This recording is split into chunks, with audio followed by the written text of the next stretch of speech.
Lietuvių mokslininkai sukryžmino katę su triušiu. Naujasis gyvūnėlis irgi medžioja peles, tačiau visai kito tikslo. Geras. Žodžiu, vasarą 3 vyrukai nusprendė nusimaudyti, nulėkė prie ežeriuko, žiūri, nieko nėra. Ai, sako, be triušiukų, dedam, sako, nu, normaliai, išsiprausim, išsimaudysim. Maudos, ir ką, jūs galvojat, didelis būrys moterų savo prieina, merginų prie ežero.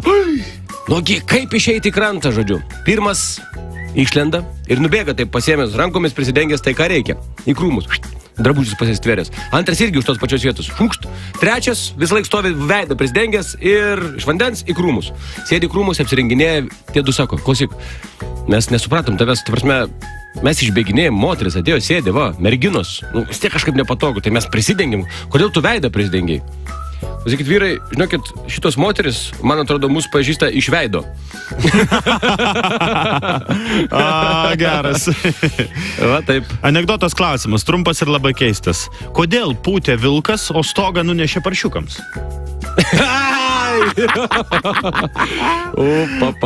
Va toks va. Niekada sapne nesinaudokite tualetu.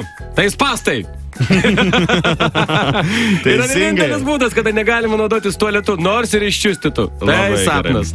Daug keistų gavom šiandien. Laukymėje gulėjo nejudrus Buratino kūnas. Virš jo ratų suko alkani geniai.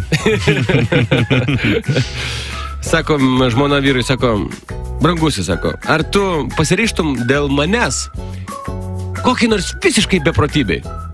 Sako, taip, aš jau pasiryžau, aš tave vedžiau. Beprotybė.